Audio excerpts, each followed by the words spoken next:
بیچارے پس سوچ والے، ہاں جی، غلامی کی سوچ رکھنے والے، ہر جگہ جھکنے والے، ہاں جی، بھیک مانگنے والے، نماز پڑھ لو، روزہ رکھ لو، یہ کر لو، وہ کر لو، یہ بیچارے سیاسیات کو کیا سمجھیں؟ یہ امیر معاویہ کے مقصد کو کیسے سمجھیں؟ یہ عمرو بن العاص کی سیاست کے قریب بھی نہیں پھٹک سکتے۔ عمل صالح ہے، اگر ان کا عمل صالح نہ ہوتا، بنو امیہ کا 100 سال انسانی تاریخ میں نہ ہوتا، تو آج اسلام کا نام لینے والا کوئی نہ ہوتا۔ کیسے پتہ چلا دنیا کو؟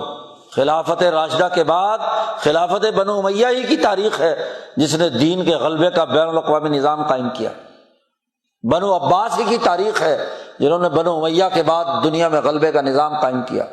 بنو عثمان ہی کی تاریخ ہے کہ جنہوں نے بنو عباس کے بعد دنیا میں غلبے کا نظام قائم کیا۔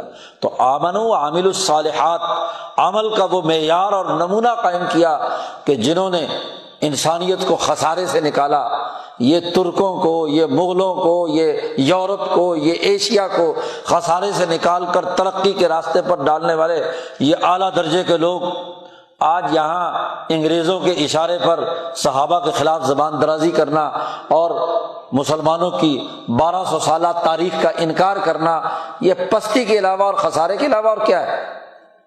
یہ دین کو نہ سمجھنے، روح اثر کو نہ سمجھنے کا نتیجہ ہے۔ اسی طرح جب زوال آیا اور اس خطے کے اندر ان اولو العزم لوگوں نے بدلتے ہوئے زمانے کے مطابق شاہ ولی اللہ صاحب نے، شاہ عبد العزیز نے فتویٰ جاری کیا، زمانہ بدل گیا ہے، فتویٰ جاری کیا کہ یہاں انگریز نے اعلان کر دیا کہ حکم کمپنی بہادر کا چلے گا، نمازیں پڑھو، روزے رکھو، سب کچھ کرو، لیکن سنو مسلمانوں، یہ دارالحرب بن چکا ہے، یہاں دارالاسلام نہیں رہا۔ اگرچہ تمہیں نماز پڑھنے کی اجازت ہے، خطبہ جمعہ دینے کی اجازت ہے، مسجدیں تمہاری کھلی ہوئی ہیں، روزہ رکھنے کی اجازت ہے، زکوٰۃ اور حج کی اجازت ہے، لیکن چونکہ حکم خدا نافذ نہیں ہے، سیاست اور معیشت سامراج کی ہو گئی، لہذا اس بدلے ہوئے زمانے میں اب یہ دارالاسلام نہیں رہا، دارالحرب بن گیا۔ یہ روح اثر کا ادراک، اس لیے اٹھو، جدوجہد آزادی کے لیے میدان عمل میں آؤ، مقابلہ کیا، مجاہدہ کیا۔ اور وہ تو شاہ عبد العزیز صاحب کا زمانہ ہے، بعد کے ادوار میں ماشاءاللہ وہ علماء، مذہبی طبقہ جو یا تو دارالاسلام بنانے پر مصر تھا انگریزوں کے آنے کے باوجود بھی، کہ جی چونکہ بہادر شاہ ظفر ہمارا بادشاہ ہے، مسلمان ہے، کلمہ گو ہے، چاہے ٹکے کا اختیار اس کے پاس نہ ہو، جی تو دارالاسلام کہنا شروع کر دیا۔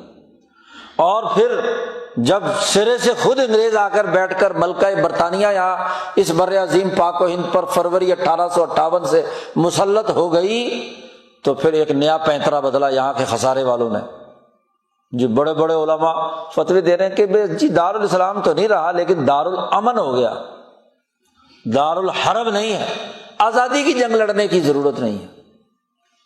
وہ 55,000 علماء قتل کر رہا ہے، بنگال میں قحط پیدا کر دیا، انسانیت کو تباہ و برباد کر دیا، ہندوستان کی دولت لوٹ کر لے گیا، غلامی میں مبتلا کر دیا، عدالت ظلم کی، سیاست ظلم کی، معیشت ظلم کی، اور وہ کہتے دارالامن ہے۔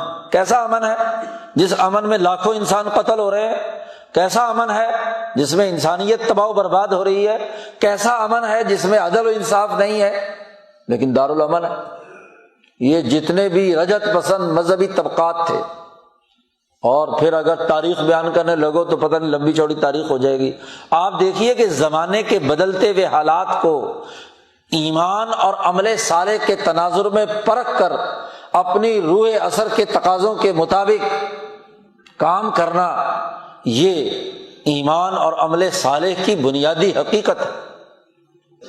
حضرت مولانا قاسم نانوتوی نے جب دیکھا 1857 کے بعد کہ مدارس کا اور تعلیم و تربیت کا، آزادی اور حریت کا وہ نظام ختم ہو گیا، اور اگر یہ ختم رہا تو یہ ایمان کا نظریہ اور تعلیم و تربیت بھی ختم ہو جائے گی، تو انہوں نے نیا نظام قائم کر لیا۔ مولویوں نے کہنا شروع کیا جی مدرسے تو وہ ہوتے ہیں جن کو نواب اور جاگیردار اور بادشاہ وظیفہ دیتے ہیں، یہ چندہ مانگ کر مدرسہ بنانے کا کیا تصور ہے؟ جی یہ تو کبھی 1400 سال کی تاریخ میں نہیں تھا۔ تو مولانا قاسم نانوتوی رحمۃ اللہ علیہ نے چندے کی بنیاد پر مدرسہ بنانے، ایک مرکز بنانے، آزادی اور حریت کے متوالے پیدا کرنے کا ایک پورا نظام بنایا، اور اس کے اصول بھی بیان کر دیے۔ چندہ ذاتی نہیں ہوگا، انفرادی نہیں ہوگا، جبر سے نہیں ہوگا، غریب لوگوں کا چندہ ہوگا، مالداروں اور سرمایہ داروں اور حکمرانوں کا چندہ نہیں ہوگا۔ روپے 2 روپے کے چندے سے اجتماعیت قائم ہوگی اور اس کے خرچ اور آمد کے تمام نظام رکھا جائے گا۔ یہ نہیں ہے کہ محتمم صاحب اجارہ داری قائم کر کے چندے کو ہڑپ کرنے کے لیے کردار ادا کریں۔ اس کے پورے ضابطے، 8 اصول تعلیم کے اور 8 اصول مدرسے کے نظم و نسق کے، دارالعلوم دیوبند کے چلانے کے حضرت نانوتوی نے جاری کیے۔